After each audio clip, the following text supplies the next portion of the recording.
Welcome everyone. Hi, my name is Todd Terrazas, and this is The New Normal, a series of virtual discussions intended to help us get out of our comfort zones and debate different perspectives of the future. On this episode, we have Mariana Acuña Acosta giving a talk on virtual production.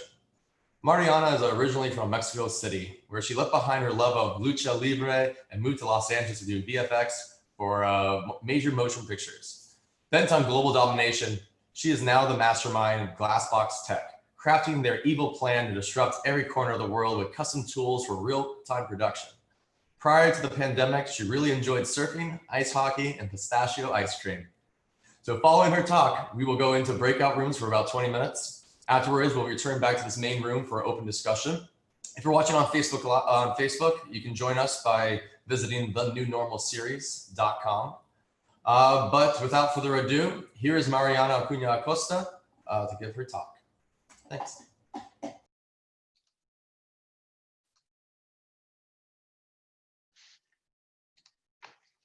All right.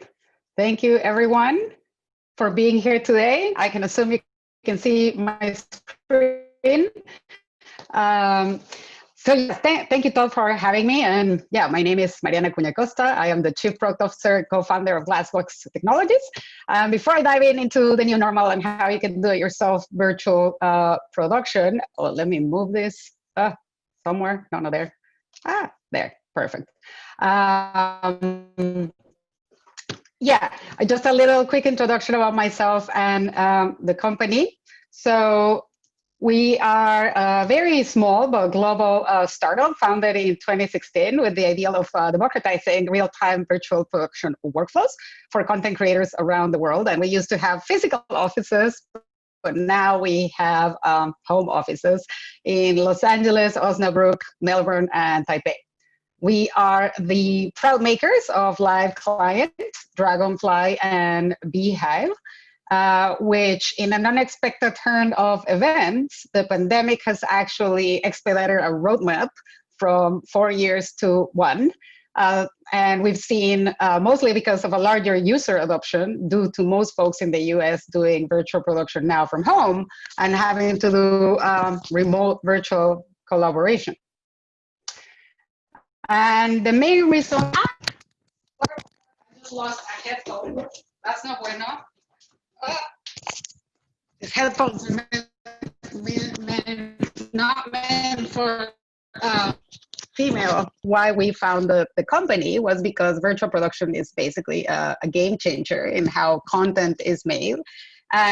And with virtual productions, filmmakers get to have feedback on what's working and what's not working much faster than ever before and the previous decade. So this means that you can now make creative decisions earlier in the process, which leads to huge time and cost savings.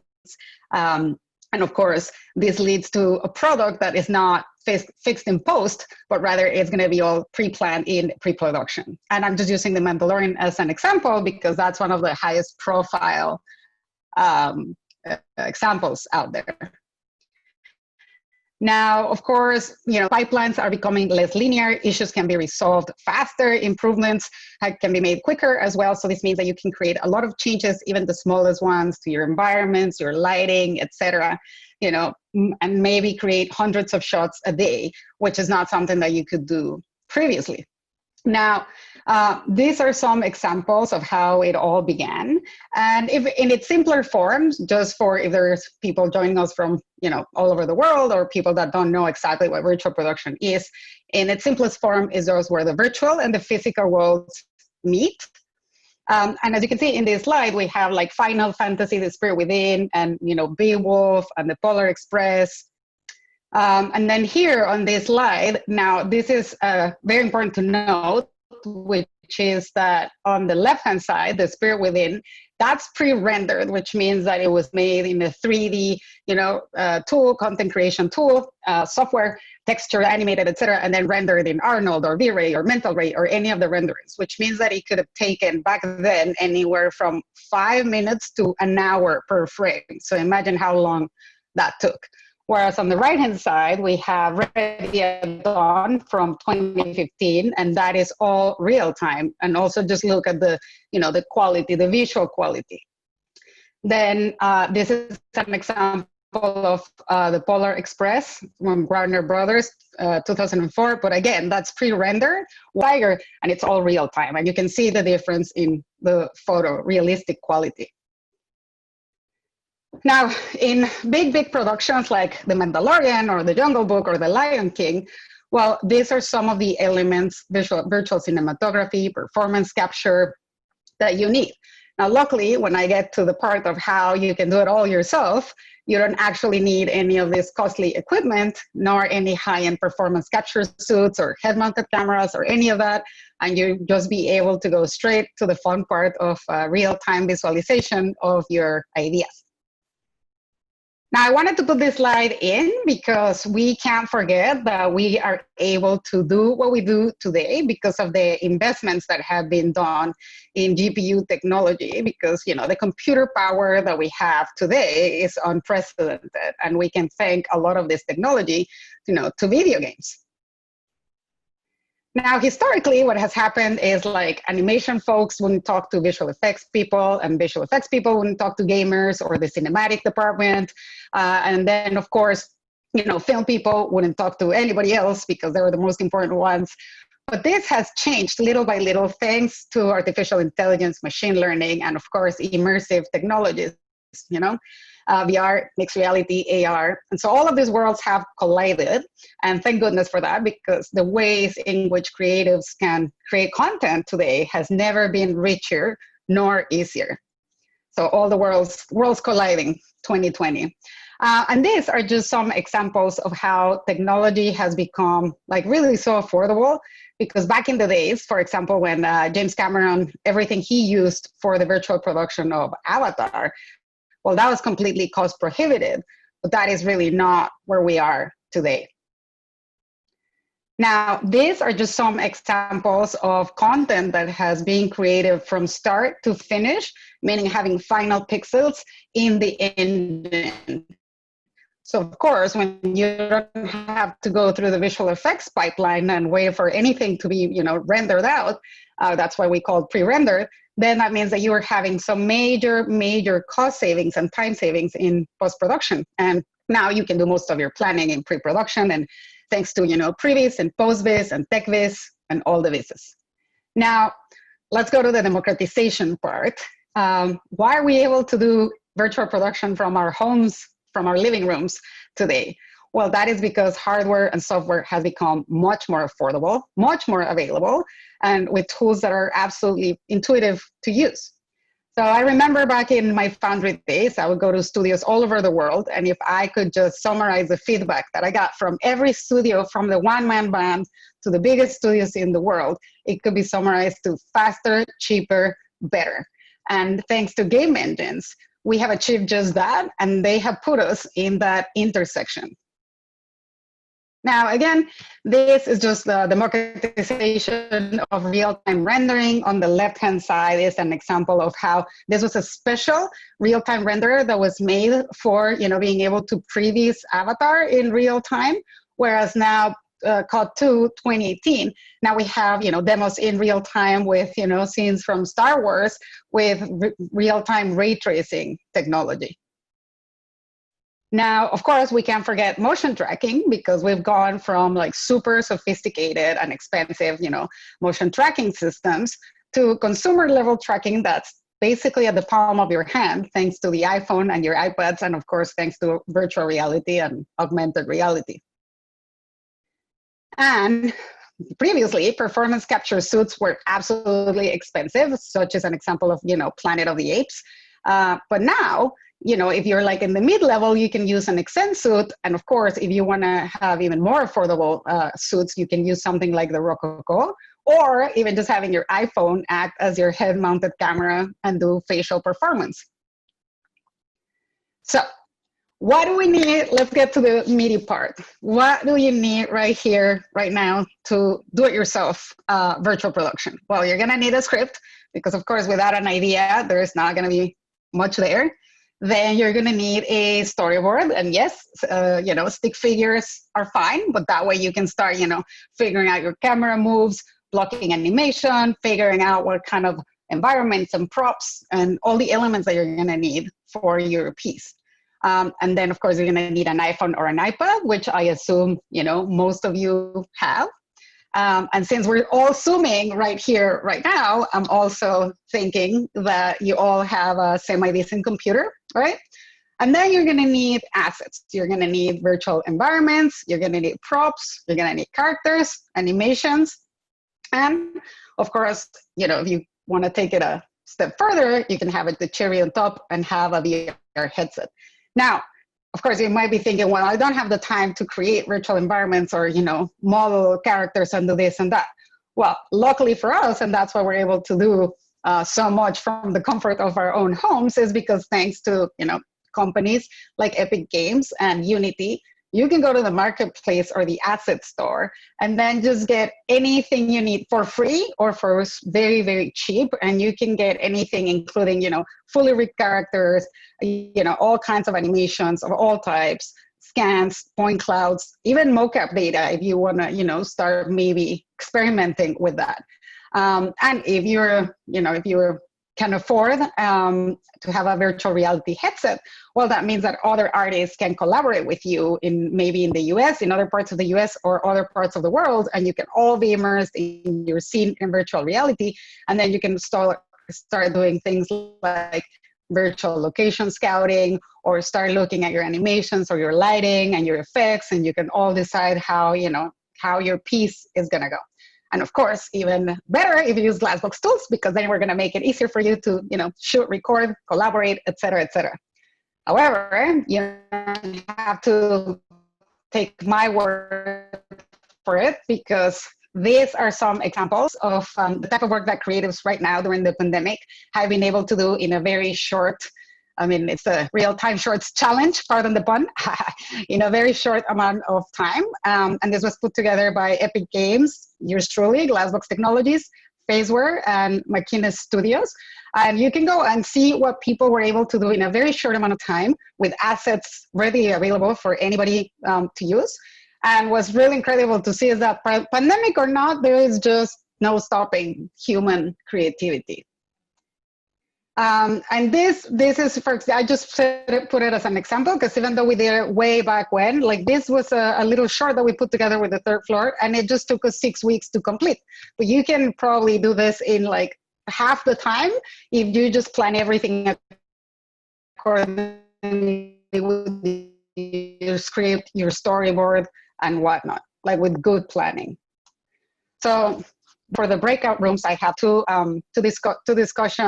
points of discussion, which are, one, you can choose from either one of these two. One is discuss what role do you think AI and machine learning has played in the advancement of virtual production? And the second one that you can choose from is you can pitch a few ideas for a short film and discuss how you can implement artificial intelligence as a creative partner in your piece. And I think now Todd will break everyone out into breakout rooms. So thank you everyone for joining the new normal, and I'll see you in a little bit after the breakout rooms. Awesome, thank you, Mariana. So yeah, we're going to go into breakout rooms right now, and then we'll return back to this main room where we'll have an open Q&A. So enjoy. Well, we are back. We are back.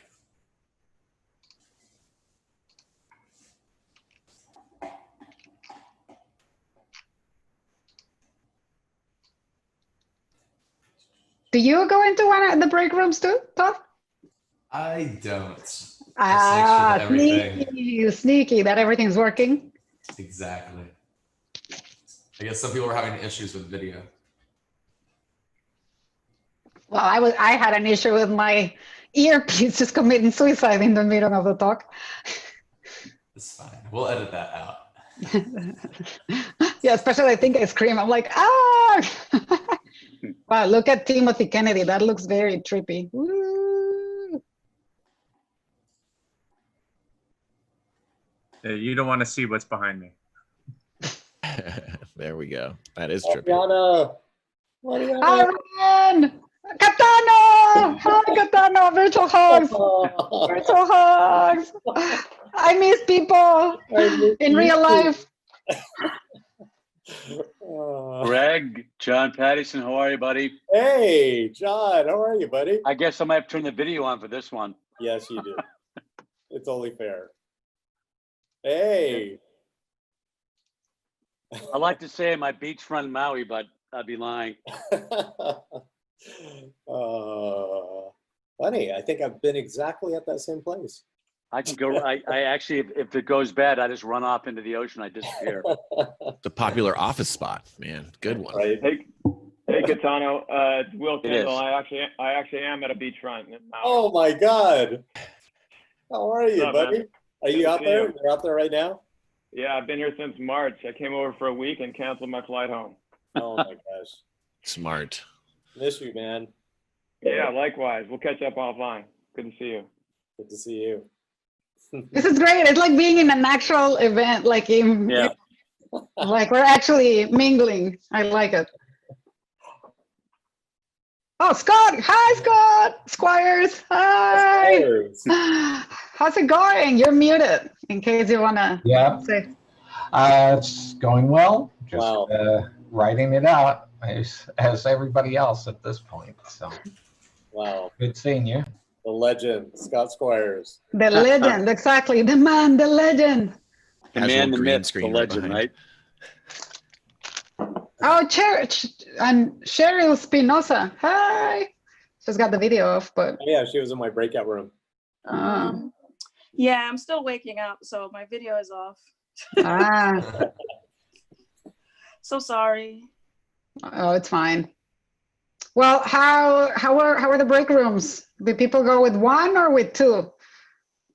How many did one? Topic one. No one? We just chatted. You did one. We Yeah. were just I thrown wouldn't into do it. anything. Because I don't think we had an option, did we? Did anybody do number I came into two? it a little bit late, so I think I chose topic 2. If that counts for anything. Nice. The thing I wanted to say, Those count. That does count. And by the way, Steven, shock glasses. I like them. They're very raver. Are those? yeah, they just, I got them with the snap camera. So, Ah, yeah. It's like other people change the background. I'm just going to change what's in front of my face. So, Don, you gotta do the beard remover. oh yeah, I can do that if people really want to see the beard remover. There we go. Right. Here's me without a Oh beard. my God. That is wild. Fire, beard remover. This is their background. Yeah, but no beard. Oh yeah, this one. Goth guy. That is too much. I was just really interested. So there's this, I don't know if people know OpenAI, they released this thing called GPT-3, which is the latest iteration on their model, which basically given a text will generate more texts. It's all text-based, but I'd be super curious to pair that with some of the things, Mariana, you shared, just to see what kinds of like fully automated movies could be generated using GPT-3. So oh yeah. just got released like a week ago. I know it's not the kind of thing that's easy to do. It's probably a bit more than a weekend project to test it out. But I'd just be super curious. I don't know if anyone knows of anything like that going on. Yeah. Sort of combining machine learning models, like as we have a simpler and simpler pipeline that can be described in almost a text file. Yeah. What the groups that I'm involved with is doing, they're using the autocomplete feature. So they're starting the idea and letting that finish it. And then they have a team of people that work on the reinterpretation or editing of it to auto-generate large amounts of documents very quickly that are relevant on the topics that they work with. So stuff that would take weeks or even a month or two, they're doing in days because they put in the seed thoughts and then it auto-completes. And they go back through and they edit it. At least that's what they're experimenting with. Who is that? That was JT. Alright. JT Nelson. It's just Robin Rowe, one of the locals that's been in filmmaking and visual effects at different communities in town here. He's leading out with a group of people. So if you know Robin, he's been around town quite a bit for years. I'm wondering, it seems like, unless I just haven't been paying attention, but it seems like this technology, these tools got really cheap really quick. Is that true? That's and true. So how did that happen? Otherwise, was I just missing out all this time?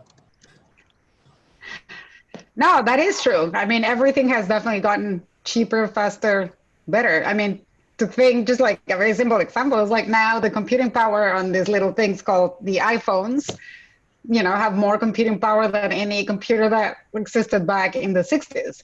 And, you know, like back in the day, like some virtual production has been around, like now is the buzzword and everybody wants to get into it, but it's been around, you know, for ages. It's just, it was super cost prohibitive. And that's why, you know, it was something that only people like James Cameron could afford to do it. But now that's why I put that, like, you know, last slide, you really only need basically things that you already have. And then it's just a matter of, I mean, as long as you have a script, a storyboard, go into the marketplace, the asset store, start downloading environments, scans, characters, maybe start with something simple.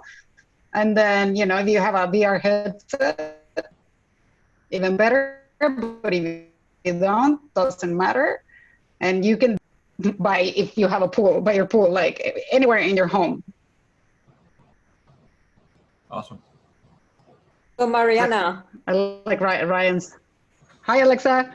Hi, I'm actually a filmmaker, and I'm just interested. I had heard about the Epic Games backgrounds, other stuff that you can download before in a webinar. And can you also use them, like if you shoot something with green screen, can you just get like some backdrop and key that in? Well, if you're gonna be doing live action, it gets a little bit trickier, but you can definitely use OBS for that. If you wanna, I mean, I can put it here on the chat. Let me write OBS. OBS has been around also for a little bit of time, and it's free. And it's something that, it's a tool that you can use to do compositing. Okay. So to key out, you know, green screens, and then you can start mixing, you know, virtual characters. However, because the game engines are, you know, historically made for creating video games, and if you want to just start simple to really just dive into virtual production, to previs and postvis, or even create like a little short film, I would suggest not starting with live action right away and just getting familiar how the workflow is, because that gets a little bit trickier if you're doing it from your house. Now, in Unreal Engine, you can also use Composure and just key out a green screen as well. So with OBS, it's more automated, but with if you're using Composure in Unreal Engine, it gives you more of a workflow if you were using, I mean, not really, but kind of like Nuke or After Effects or any of those softwares. It just feels a little bit more familiar that way. So you can definitely do it. It just takes, I would say, a little bit more time. So you want to do all your previous first. So just use all the virtual characters and all the virtual environments. And then once you have everything planned out, then you can definitely start, you know, experimenting with live action. Oh, okay, I see. And the OBS is like a step first before I go to what was that? What's the name? No, that would be like your mixed reality part, like the live action, like keying, compositing. And if you want, I mean, I'm gonna put my email on the chat, and then if you want, you can write me an email, and I can, you know, go through the steps. Okay, cool. With you of how you could achieve this. Yeah. Thank you so much. That's awesome. Yeah, and you know, the email's there for anybody that wants it, and I'll put my Twitter handle as well if you want. It's always good. Yeah, and I don't know if you guys have any other questions, recipes. Ryan Moore, you've been very quiet. You gotta say something, Ryan. I just think it's really exciting. You were completely right that the tools have seemed to have gotten cheaper, or better yet, we've kind of woken up that we've had them the whole time. That kind of the smartphone revolution gave us the VR revolution. The VR tracking tools gave us the ability to do this now super easily, bringing this tracking data into cameras and into Unreal Engine. And it's exciting. It's intimidating if you come from the film world, because suddenly you have to learn how to program. But it's also kind of like this endless opportunity feeling. And thank you so much for helping us kind of figure this out, for pioneering this, providing the tools. Like, yeah, no, thank you. Oh, no, you're welcome. No, it is exciting. I feel a little bit like it's like when it went from optical to digital. I mean, at the end of the day, technology is going to keep, being revolutionizing and just updating itself. And we're just going to have to continue to adapt to it. Right? Yeah. Storytellers, as creative technologists. And if we can save some money, we'll convince people even quicker. So exactly. Not to just have to convince them that instead of putting all the money into visual effects, they have to put more money into pre-production so that they don't have to use so much money into post-production. Yeah. Would it be safe to say there's a lot more creative control as well? If a director comes in, they don't have as much, say, it's not manipulation, but a lot of visual effects companies will have a lot of creative control over how things can turn out via the director's vision. Do you think directors will have more ability to see visually beforehand how it will actually turn out, like cinematically? Oh yeah, absolutely. I mean, thanks to the game engines right now, you could basically give a director an iPad, or not even give it to him. He probably has one already. And then just, connecting to a server, and then he'll be able to just start seeing those scenes. And of course, it's not going to be final pixel quality, but I mean, the photorealistic quality right now. And then just the two most expensive parts of our visual effects pipeline is always like effects and lighting. And the engines are giving you that for free. So while, you can see a scene where there's an explosion happening, and there's, or there's rain and explosions happening, while it may not be the final pixel, a director now is able to see firsthand how it's going to look, and maybe from there start saying, okay, I want the smoke to be more dense or less dense or purple or what have you, right? So they can actually, you're giving them the most expensive part of the pipeline for free, effects and lighting. So absolutely, and they can just have their iPad and they can just start, making creative decisions and know at least an approximation of really how it's going to look at the end. And there's a book I've been really, so speaking about all this like transition from traditional filmmaking. This is a great book. I don't know if you guys can see it. Let me turn off the virtual background for a second. None. There we go. So this book, if you're transitioning as a filmmaker, I can write it in the chat if you guys can't see it. If you guys want, let me put it in the chat. Yeah. I think that would be easier. And Mary, I think this is John. I think what you said in your pitch about the democratization is absolutely true. I mean, I was an EP at Digital Domain, so I worked with Jon Favreau on Jungle Book, and then we did Ready Player One, later on. So, but sitting on the stage during Jungle Book was kind of like the aha moment for me, when you actually can watch real time when Favreau is walking through a set, on his Vive, and goes, no, I want the water over here, not over here. So the animated ping, we hit 3 buttons and it switches. And to watch that previs being done to being frame accurate. So when we finished that and sent it off to the other houses, to me, it was just unbelievable, that moment. And to see it go from where it is now and all the stuff you're involved with, it's really an incredible tide change to me watching this now. There's some good articles about Cameron doing that same thing, where they do a breakdown of how they do that on set. That is really interesting, John. Yeah, it was yeah. I mean, that was many years ago now, but even from then to now is, to see what Favreau's doing now for Mandalorian is just mind-boggling. It still takes time to load the content in. I don't know if you've been involved with that, Mariah, but still.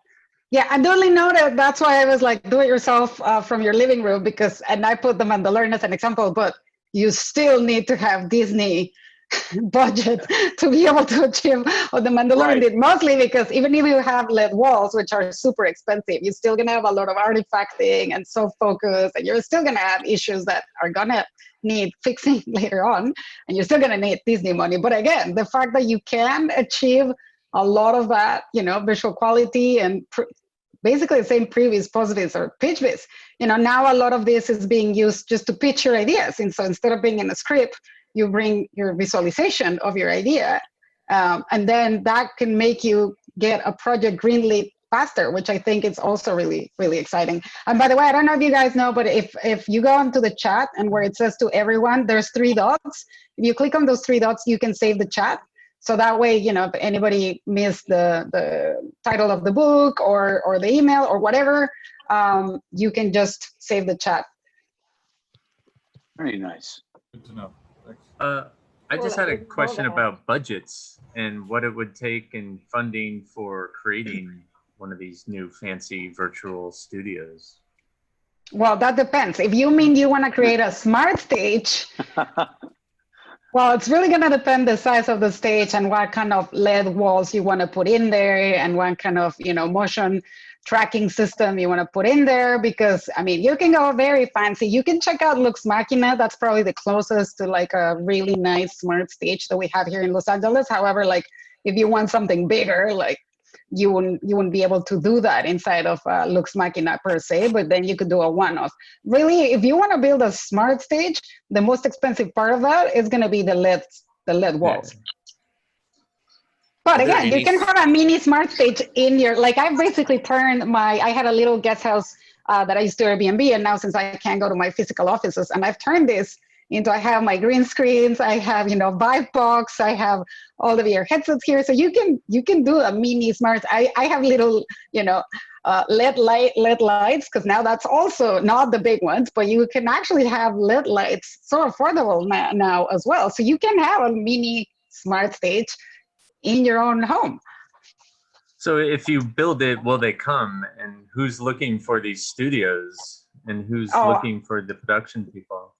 Well, I think if you build it, they will come. However, of course, right now we have to remember that the pandemic is just I mean, it is expediting this process, but at the same time, like, for example, we've pivoted our tools a little bit, because at the beginning we were thinking, yes, remote collaboration, but we were also thinking that you'd be on a stage, everyone at the same time. And now that's not going to be the case, right? So that is we'll see what happens sort of thing, because with the whole COVID regulations, and this has no end in sight. So I do believe that if you build it, yes, they will come. However, I think let's bookmark that. Yeah, I think it's a trickle-down theory, because I think you've seen all the productions that have been done during the pandemic here, of the at-home shows, so to speak.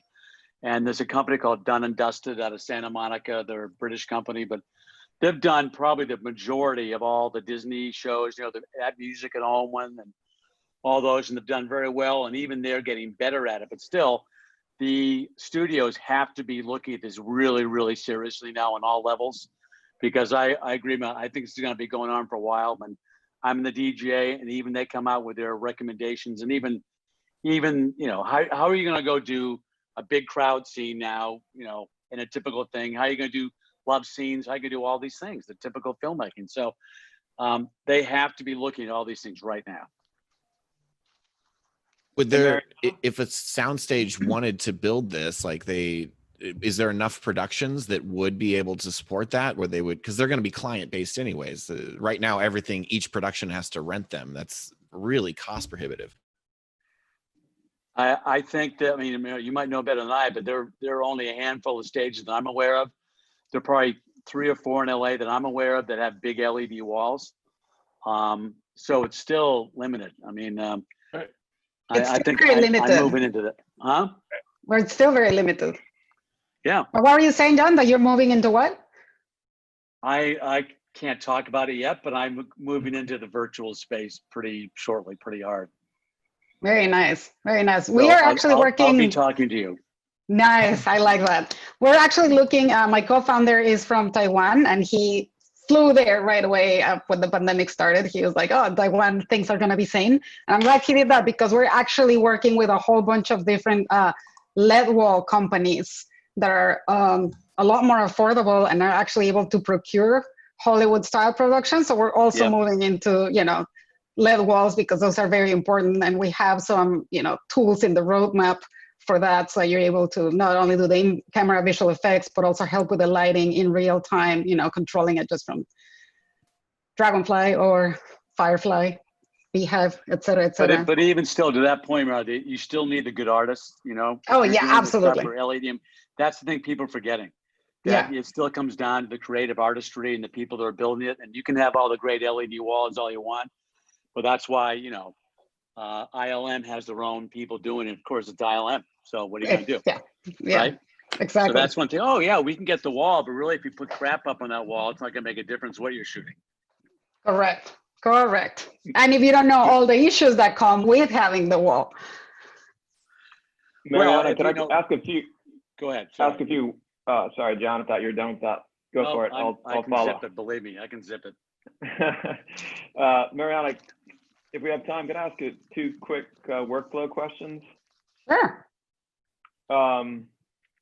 So I'm based in Venice, but now in Maui, and I've been helping the state of Hawaii for a number of years kind of look at their film, television, digital media content creation capabilities and content as an export. And they have strong distribution advantages here in the Mid-Pacific. So my question about workflow is, I remember talking to Unity back in the early 2000s about doing episodic content with their license when I was at Universal, and that was pretty early. Flash forward to today, Unreal. Unreal is usually the engine that's used in the conversation. Is there a Unity workflow that I know it's not as robust or probably not as photorealistic perhaps for other issues, but is there a Unity workflow that's considered in virtual production? Oh, absolutely. I always hear Unreal. Yep. And for example, one of the reasons that we created Glassbox was precisely because coming from the visual effects industry, I believe that you have to be software and hardware agnostic and that you just can't pigeonhole people into just one particular tool because that's not going to work. You just have to use the right tool for the right job and that's it. So with Unity, really the only difference is you're not going to get the photoreal quality that you get with Unreal Engine, but you can achieve exactly the same. They also have, you can stream the mocap data right on the engine. You can use my tools, which are pretty affordable as well. And you can use Unity, Unreal, and Maya. It's a cohesive, like they work outside of the engine. So that way, if Apple or Amazon comes in the future with like the killer game engine, it doesn't matter because our tools will hook up to them just the same. So you can record, you can collaborate virtually. You can do exactly the same that you can do in Unreal Engine. You can do it in Unity as well. The thing with Unity is that they acquired Digital Monarch Media as their virtual camera solution. And I think the problem there is not only that they're using a Tango, which is, at the end deprecated technology, but their idea was to like kind of you rent all of their pipeline and like their services as a virtual production. But cut to now, that's not really working as well. So the workflow would be if you want to record and shoot, I mean, you can, same thing, get all your assets from the asset store in Unity. You can get mocap data. You can get mainly the same things that you can do in Unreal, that you can get in Unreal Engine. And if you want to start shooting virtual camera, you can use Dragonfly, which is our virtual camera. And if you have a Maya, artist, then your Maya artist can start making changes and you can see the changes in real time, and then you can record, shoot, you can playback, review, then you can go into Beehive and then in Unity and either use virtual reality or not use it, and then start blocking, laying out cameras, creating effects, animation, doing world building, asset reviewing, everything that you want to do, basically. Okay, so other quick follow-up on that. Thank you, that's helpful, and thanks, John, for weighing in. John and I were in the breakout room, had a really, I think, good conversation about stuff. So, second question is, I'm ironically down the street from the Cray supercomputer at the Maui Tech Park that I looked at years ago of whether we could do visual effects and kind of like get some time on that computer. Flash forward to today, my question is, in terms of off-the-shelf solutions or things that already exist that we can plug into if we were to start a virtual production presence here on Maui, is AWS a viable solution? Is cloud-based basically anything that we need that would previously would be considered pre-rendering, rendering, or otherwise? And I'm not an engineer, I'm a writer-producer. So my question is AWS part of the solution?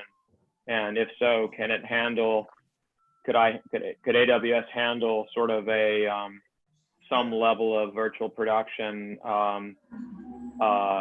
distribution or any other needs in the pipeline that AWS might be right for? Well, I actually have been talking to Azure and to AWS and as well as Google Cloud.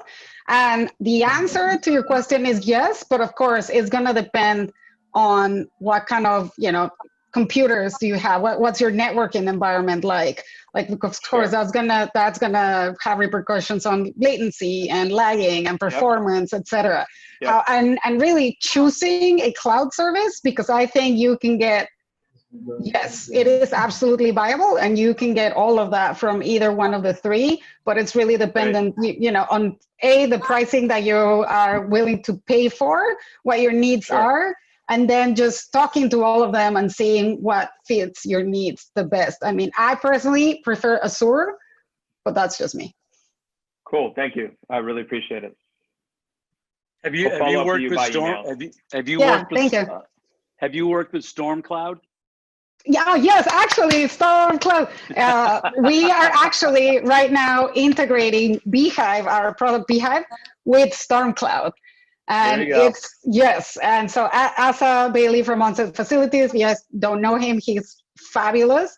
And I feel like Storm Cloud is just the missing piece that we needed for security, because the pandemic really changed that part of the workflow, and it's just like this remote collaboration in the cloud, but having a secure IP, et cetera, over BPM. Woo. That's great. Yes. So yes.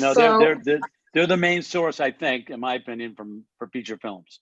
Yeah, exactly. And it actually, now that we're in the testing parts of just integrating Beehive with Storm Cloud and figuring out if we just, if they become a reseller, or if we just, if we're kind of figuring out how we're going to integrate with each other. But the testing part, they have actually made it so much easier for Beehive to just be connected to, multiple connections at the same time, just like in a very simplified workflow. So your Beehive basically is your version of that. It's not our version of that. So Beehive would be our like what Unreal Engine has as a multi-user. The difference is that we're hardware and software agnostic. So it doesn't matter what your motion tracking system is. It doesn't matter if you're using Unity or Maya or Unreal, if you want to use the three at the same time. We do custom development to hook up to other, to like Nuke or to Houdini or to whatever you want. Right? So, but with Storm Cloud, what it's doing is that we're able to be more secure and have like more people connected remotely at the same time. Tell me, how was your business during all this? My business? Yeah. Well, we actually, so we lost kind of like 35% of our revenue because we had a joint venture in China and we were building smart stages in China. So that all went away. Like the Chinese government has shut down everything. So now we have two motion capture or they were going to be smart stages. Now they're just empty motion capture stages gathering dust. However, in a turn of events, we also had to leave all the physical offices because we didn't want to endanger any of our employees. And we were in high spot, places except Germany, but even the our German team members did not want to go back to the office. So we lost our physical offices. However, in a turn of events, the pandemic has really, as I was mentioning in the slides, expedited our roadmap from 4 years to 1. So what we were expecting to happen in 4 years is happening in 1. It's just really compressing our roadmap, and it has given us access to a lot of clients that before wouldn't even give us the time of day. So it's been really great, actually. I mean, and where are you based? Where are you physically based now? Los Angeles, Culver City. Yeah. Okay. But we have offices in Taiwan, or home offices in Taiwan, Mexico City, Germany, and Australia. Excellent. It's all going to work out. It's all going to work out. It is. Yeah. Do you use this for biofeedback or neurofeedback? Sorry, what? For biofeedback or neurofeedback? I mean, not yet, but it seems like Elon Musk is really the one that's going to take us there. It seems like we can now stream music to your brain. But no, we're not doing anything regarding that. Okay. I don't know if Todd is. There's an enormous potential in that direction. Yeah. There are. I know there are quite a few VR companies that are focusing in that. They're doing a lot of the biofeedback stuff. I think primarily what the last I knew was like back Duke University and at UNC, you know. Okay. Thanks. That was a while ago though. I think Sarah Hill's doing stuff with helium, Heal, H-E-A-L. But yeah, we'll I'm guessing see that space grow. Well, you know, Deepak Chopra did a couple of meditations, you know, virtual reality meditations that we were involved with way back. I still think that was pretty cool. Is the power come through the But, you know, I'm telepresence? sorry, just when you take his voice and you stick Oprah Winfrey's with it for these intros, it's like I'm asleep within 3 minutes. Very helpful in a pandemic. Very helpful. Yes. The closer we get to real time with that, and then even start adding in AI predictive on top of that, you know, we can really start to train our emotional response to situations quickly that way. So, I mean, Marie, she knows this. When I was still at Digital Domain, we kind of created, honestly, the virtual humans, going back to Benjamin Button. And so when you have 20 years of data that we're getting for facial captures over 20 years, right, and you take all that and you stick it into the machine learning. So our head guy over there, who is a genius, he actually at the end, he took an iPhone and he shot 5 people on an iPhone. And then we took one person and he drove the facial features of all the other 4. And we set it up on a Friday afternoon. We came back on Monday morning, let the machine learning run all weekend, and you could not tell it. So we'd have one face driving the mouth and the facial, the look and the tics of the other 4 people, and you could not tell the difference. It was scary because that was before all the fakes came out with, you know, switching the faces of Nick Cage, you know, and all the different female films and act. So this is like probably at least about a year before that. So at that moment, it got kind of freaky because we really could literally take anything Donald Trump says and we could change it real time, not real time, but almost real time to anything. So we could have Donald Trump saying something intelligent actually.